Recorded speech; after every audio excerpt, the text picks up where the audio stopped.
nos últimos domingos, temos pregado no livro de Apocalipse sobre as cartas às igrejas. 7 cartas, 7 igrejas.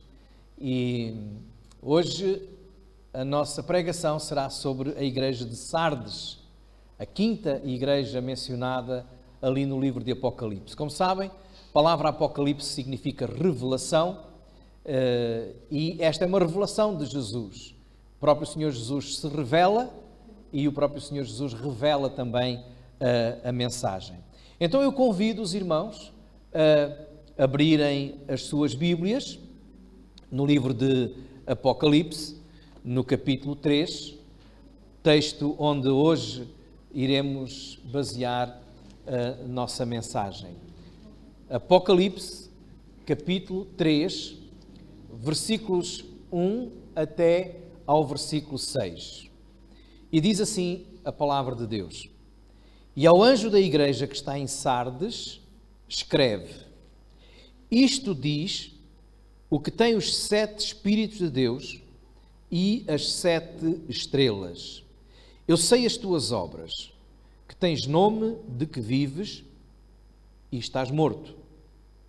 Sê vigilante e confirma o restante que estava para morrer, porque não achei as tuas obras perfeitas diante de Deus. Lembra-te, pois, do que tens recebido e ouvido, e guarda-o, e arrepende-te. E se não vigiares, virei sobre ti como um ladrão, e não saberás a que hora sobre ti virei. Mas também tens em Sardes algumas pessoas que não contaminaram as suas vestes, e comigo andarão de branco, porquanto são dignas disso. O que vencer será vestido de vestes brancas, e de maneira nenhuma riscarei o seu nome do livro da vida. E confessarei o seu nome diante de meu Pai e diante dos seus anjos. Quem tem ouvidos, ouça o que o Espírito diz às igrejas. Irmãos, todos nós já passamos por situações em que a aparência de alguém ou a aparência de alguma coisa nos enganou, nos iludiu. Isso acontece muitas vezes.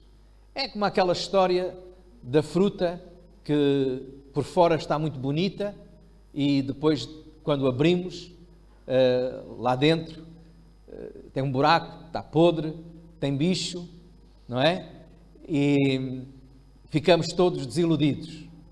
Não sei se já alguém teve essa experiência. Abrir uma maçã, não é? A maçã está muito bonita por fora e depois lá dentro, oca, preta, não é? Às vezes com o bicho. Isso é quando nós conseguimos cortar a maçã, porque há aqueles momentos em que a gente não consegue cortar a maçã. Ou não quer. Às vezes há aquelas pessoas que veem, ai, tão bonita, e vão logo dar uma dentada, não é? Grande na maçã. E depois, quando olham para a maçã que deram a dentada, ei, e vem ali uma lagarta a mexer-se, não é? Uma lagartinha. E então ficamos assim, oi, tinha aspecto tão bonito. Mas olha, eu já disse e digo várias vezes que pior que encontrar uma lagarta quando se dá uma dentada na maçã é encontrar só metade da lagarta. É sinal que a outra metade já ficou na boca, não é? Então, quando nós olhamos para certas pessoas, aquela experiência às vezes de vermos aquela pessoa que chegou toda elegante, bem vestida, perfumada, penteada, e nós olhamos para a maneira como ela está e fazemos uma ideia daquela pessoa pela imagem que ela tem, mas quando a pessoa abre a boca e começa a falar, ou quando a gente ouve aquilo que ela diz, meu Deus, não é? Que desilusão. Pois é a aparência. E tal como diz o provérbio, as aparências enganam, as aparências iludem. Nós hoje estamos aqui perante uma igreja descrita no livro de Apocalipse, que é uma igreja, normalmente quando Jesus fala e revela a sua mensagem à igreja, ele começa por dar alguns elogios e depois diz, tenho porém contra ti. Neste caso, Jesus não dá elogios. Esta igreja é marcada e é mencionada como uma igreja que está morta. Jesus aqui menciona coisas que nos levam a pensar que a igreja tinha apenas aparência, mas mais nada do que isso. Reparem, quando nós começamos a ler, diz: isto diz o que tem os 7 Espíritos de Deus e as 7 estrelas. Ou seja, isto diz aquele que tem a plenitude de Deus. 7, como os irmãos sabem, é plenitude, é perfeição, é algo completo. E Jesus é aquele que é completamente Deus. É Ele que está a revelar, é Ele que está a falar. E Ele diz, isto diz aquele que é completamente Deus, é o Deus Todo-Poderoso. Algumas pessoas dizem que Jesus não é Deus. A Bíblia diz que Jesus é Deus, porque Ele tem os 7 Espíritos de Deus. Não é que Deus tenha 7 Espíritos, Deus é Espírito. Mas esta ideia é a ideia de que Jesus, é plenamente, perfeitamente, completamente, na sua plenitude, divino. E por isso Ele nos conhece e por isso Ele tem domínio sobre nós. E o que é que Ele diz a esta igreja? Ele diz a esta igreja: eu sei as tuas obras, que tens nome de que vives e estás morto. Irmãos, esta igreja era uma igreja que, muito à semelhança da cidade onde ela se encontrava, a cidade de Sardes, vivia de aparência. Vivia como se tivesse... Era o nome. Tinha nome, mas mais nada. E o que Jesus está a dizer à igreja é: tu tens o nome de igreja, está a dizer ao crente, tu tens o nome de crente, mas tu não és nada. Tu estás morto. Tu estás morto. Tens nome de que vives, mas estás morto. A cidade de Sardes vivia de memórias. A sua glória estava lá no passado. No passado, no século VI a.C., ela tinha sido a capital do reino da Lídia. A Lídia era uma região ali na Ásia Menor. Tinha sido, no tempo dos persas, um grande centro, um grande lugar do poder, do governo também dos persas. Mas agora aquela igreja estava aquela cidade não tinha grande significado.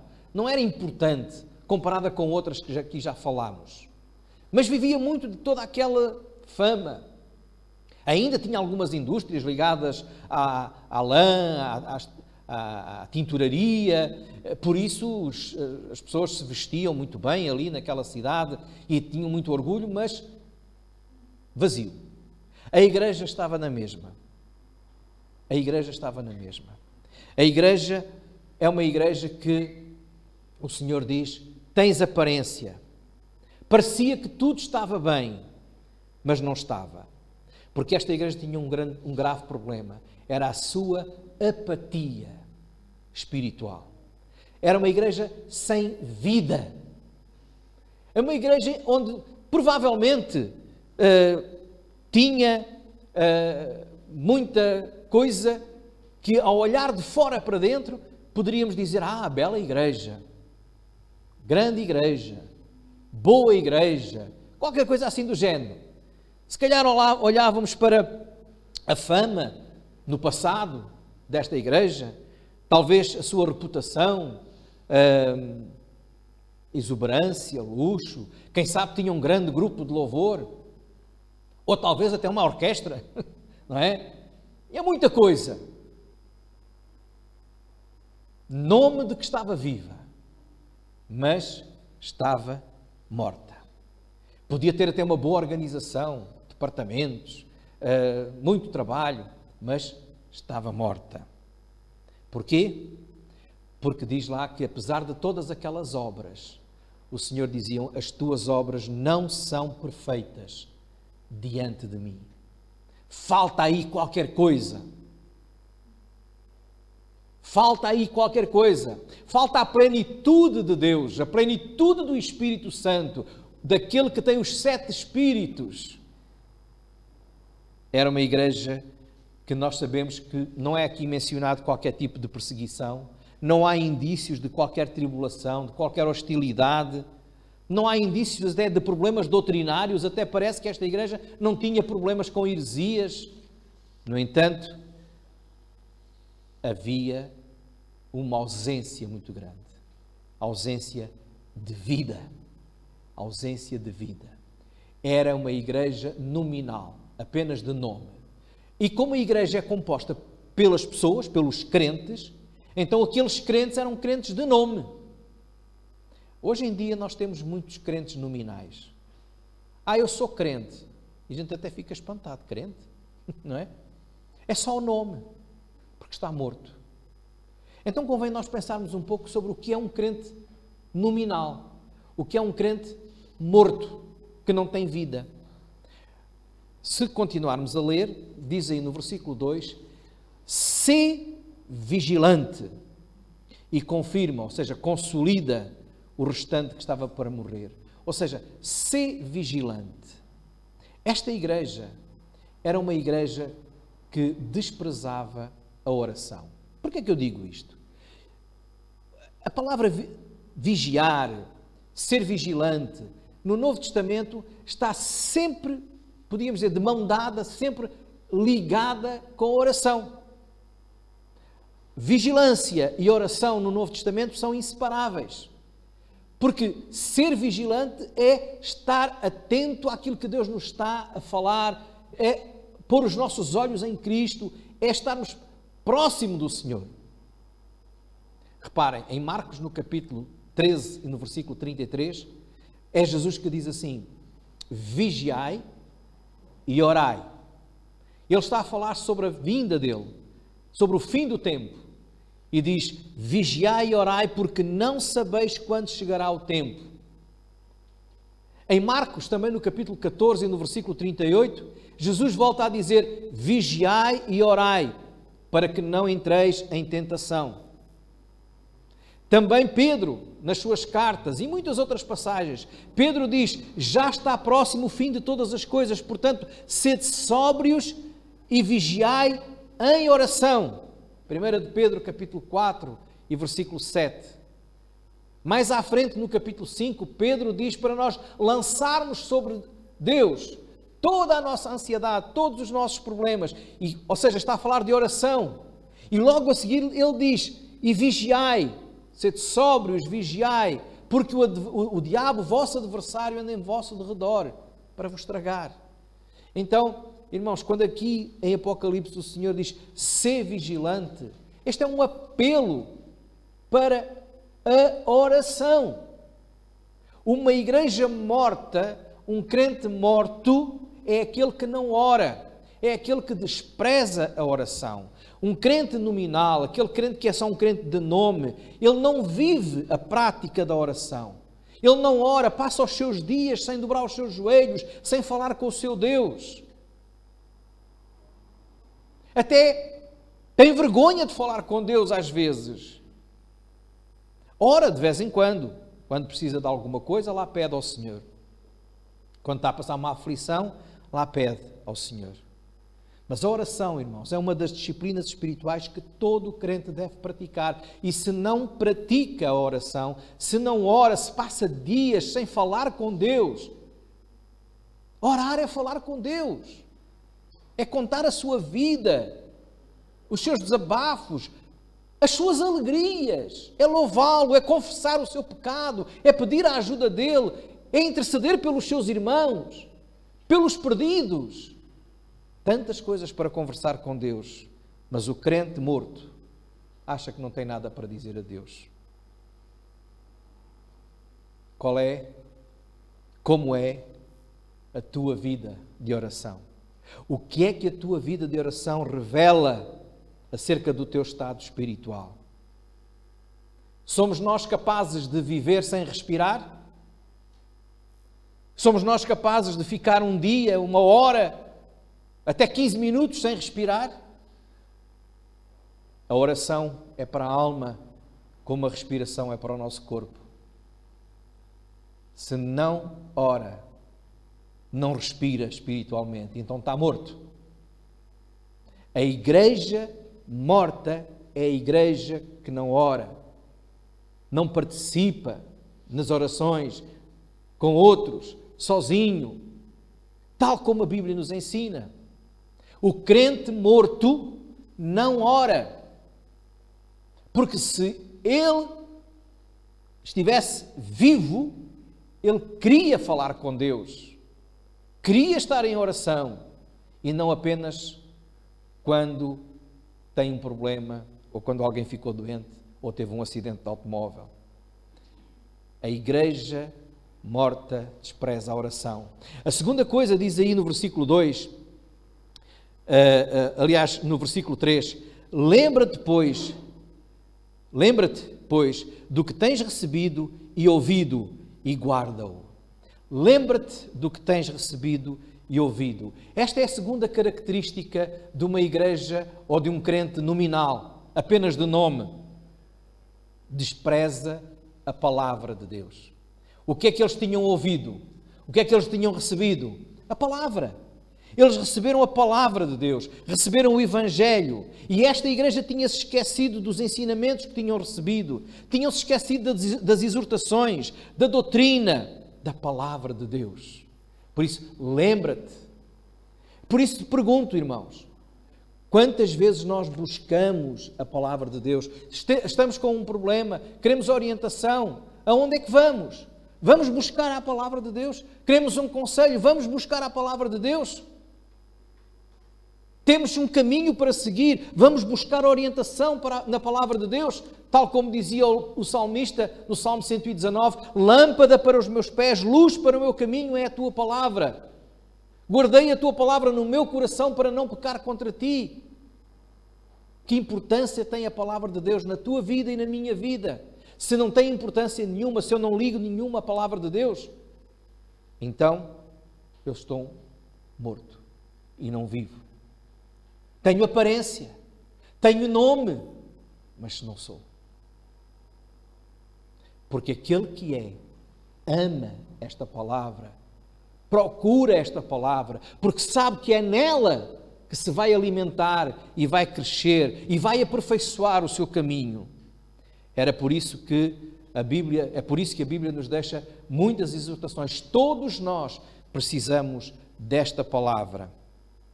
Paulo dizia a Timóteo, conserva o modelo das sãs palavras que de mim tens ouvido. Ou seja, mantém aquilo que aprendeste, dizia em 2 Timóteo 1,13, e ainda na 2 Timóteo, segunda carta a Timóteo 3,14, dizia, permanece naquilo que aprendeste e de que foste inteirado. Nós não podemos desprezar a palavra de Deus. É ela a nossa fonte, a nossa base, o nosso fundamento. É a nossa regra de fé e de prática. Nela nós encontramos vida. Pedro disse um dia a Jesus, quando Jesus perguntou, queres ir embora também como os outros? Querem vocês também ir? Ele disse, para quem iremos nós, Senhor? Tu tens as palavras da vida eterna. Então, um crente que despreza a palavra, despreza a vida. Porque a palavra de Deus é viva e é eficaz. Em João 8,52, Jesus dizia, se alguém guardar a minha palavra, nunca provará a morte. Então, como vê, seguir a palavra de Deus, caminhar na palavra de Deus, obedecer à palavra de Deus, andar guardando a palavra de Deus no seu coração, é vida e não morte. Infelizmente, irmãos, muitas vezes nós desprezamos esta palavra. Há muitos crentes que não leem, não estudam, não ouvem a palavra de Deus, pois vivem na ignorância. Repare o que é que diz o versículo 3 no fim. Se não vigiares, virei sobre ti como um ladrão e não saberás a que hora sobre ti virei. Ou seja, ele começa por dizer, lembra-te do que aprendeste, não é? Lembra-te daquilo que ouviste, daquilo, e depois arrepende-te, vigia, porque senão eu venho e tu não sabes quando eu a ti virei. Isto não está a dizer aqui que o crente vai saber quando é que Jesus vai voltar. Não. O que isto está a querer dizer é que o crente não vai ser apanhado de surpresa. A vinda de Jesus para ele não vai ser uma coisa estranha. Nem sequer lhe vai meter medo, porque ele conhece a palavra de Deus. Aquele que não conhece, vive assustado. Olha, irmãos, ultimamente muitos irmãos têm vivido assustados. Eu tenho-me apercebido que as pessoas ouvem todas as palavras e mais algumas que andam por aí, não é? Andam por aí na internet, andam por aí em uma série de lugares, de gente que fala coisas que não sabe, mas não vão à palavra de Deus. Não procuram a palavra de Deus. A Bíblia nos diz, irmãos, que nós que estamos em Cristo, nós que conhecemos a Cristo, não seremos apanhados de surpresa. E aquilo que no mundo está a acontecer hoje não nos vai assustar. Crente morto, muitas vezes, em vez de procurar a palavra de Deus, procura a palavra de homens que só enganam e que não têm fundamento nenhum. Por exemplo, irmãos, hoje um dos temas mais apetecido, mais pesquisado, mais procurado, que as pessoas mais querem ouvir é sobre o fim do mundo. É sobre o fim do mundo. Como é que isto tudo vai acabar?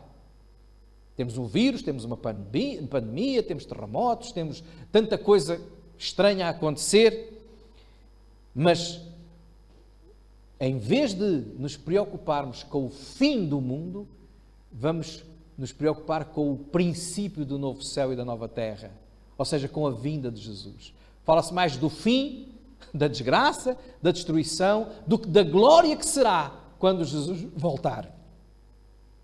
Muitos procuram saber quem é o anticristo. Será que o anticristo é este, é aquele, é o outro?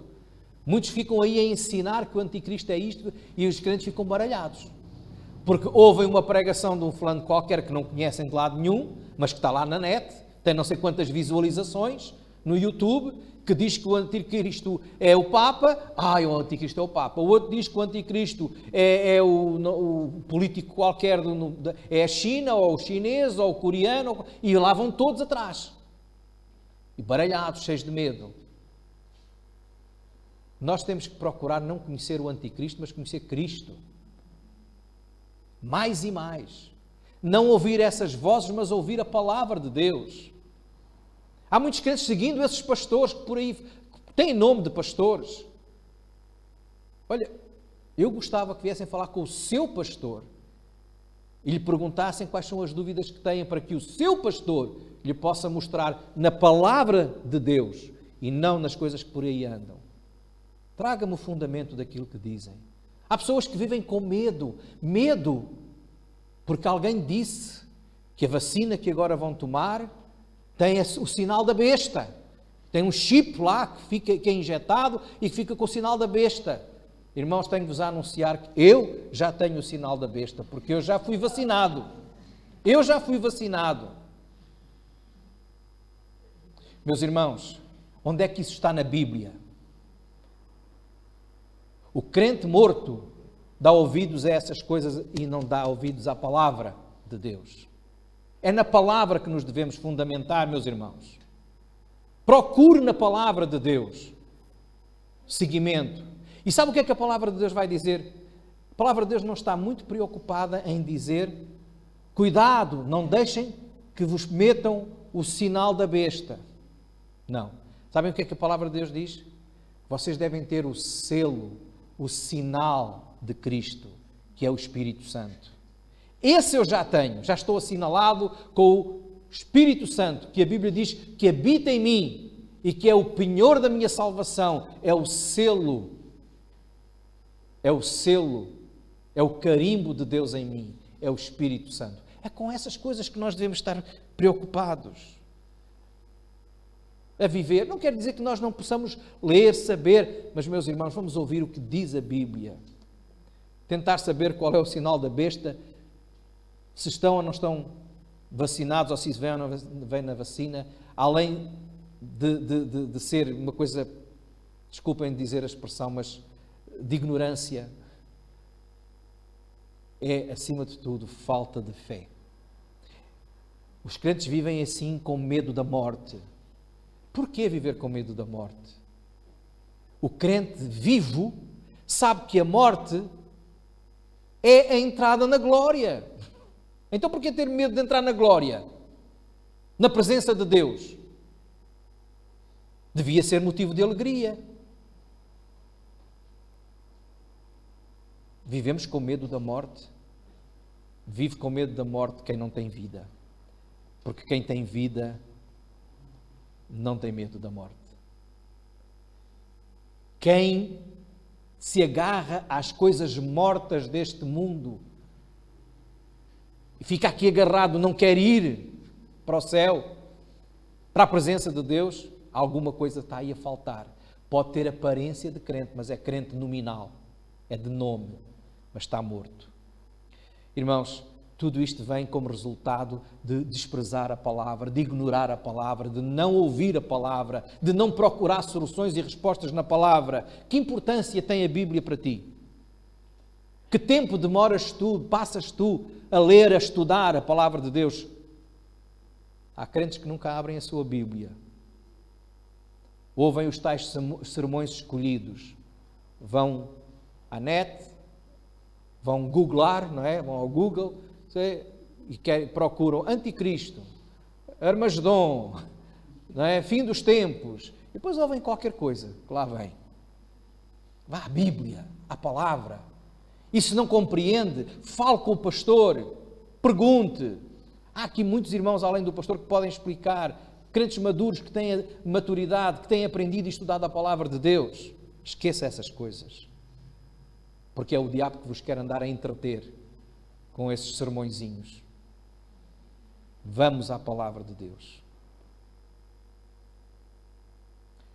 Finalmente, irmãos, para terminar, uma igreja morta, um crente morto, apenas de nome, é aquele que pode fazer muitas coisas, ter obras, mas diante de Deus, atenção, não são perfeitas, porque despreza a oração, despreza a palavra e despreza a vida santa, despreza a santidade. No versículo 4 diz: tens também em Sardes algumas pessoas que não contaminaram as suas vestes. Ora, isto quer dizer o quê, irmãos? Quer dizer que naquela igreja havia um grupinho de pessoas que ainda se preocupava em viver uma vida santa. A maioria, a generalidade, não era assim. Ou seja, aquilo que deveria ser a regra da igreja, a santidade, que devia ser uma das marcas da igreja, a santidade, tinha sido posta de parte. Havia alguns resistentes que ainda não tinham morrido, corriam perigo, mas eram poucos os que procuravam não seguir o mundo, não acompanhar com o mundo e que eram fiéis a Deus. Eram muito poucos, eram exceção. O que deveria ser característica da igreja tornou-se exceção. O crente ou a igreja nominal vive igual ao mundo, despreza a santidade. Não há diferença nenhuma na sua maneira de pensar, na sua maneira de agir. Esta igreja está afastada de Deus. A sua preocupação não é agradar a Deus, é agradar ou a si mesmo ou aos outros.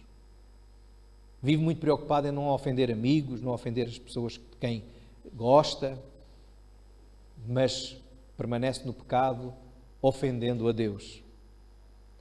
Paulo dizia: não vos conformeis com este mundo, em Romanos 12. Não tomem a forma do mundo, sejam diferentes.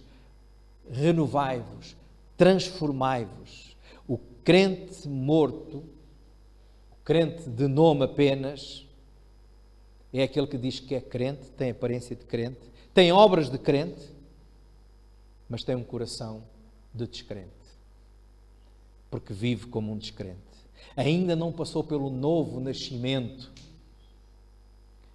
Apesar de tudo isto, irmãos, temos que terminar dizendo: há esperança. Diz a palavra de Deus aqui, no final, que o que vencer será vestido de vestes brancas e de maneira nenhuma riscarei o seu nome do livro da vida e confessarei o seu nome diante de meu Pai e diante dos seus anjos. O apelo que é feito aqui neste texto, que está lá no versículo 3, é: arrepende-te. Se hoje, tu que me estás a ouvir, tens sido tocado pela palavra de Deus, o Senhor te tem dito realmente, não oro, não leio a Bíblia, não me preocupo muito em fugir do pecado e viver em santidade, eu preciso de me arrepender.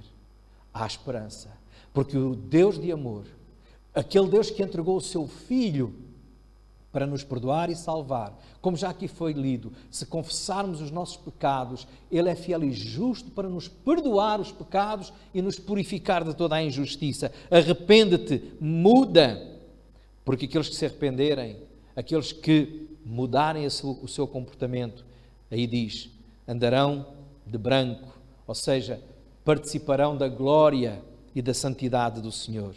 O seu nome estará escrito no livro da vida. Terão a vida eterna, a salvação eterna. Esta é uma promessa que Ele deixou. E a mesma coisa significa quando Ele diz: confessarei o seu nome diante do meu Pai e diante dos seus anjos.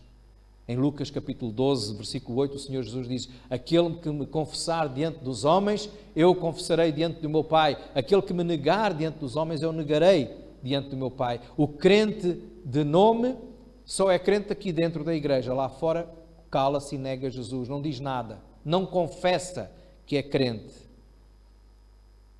Que crente és tu. Arrepende-te, dá a tua vida a Jesus, confessa, volta para Ele. Por isso é o que diz aqui: quem tem ouvidos, ouça o que o Espírito diz às igrejas.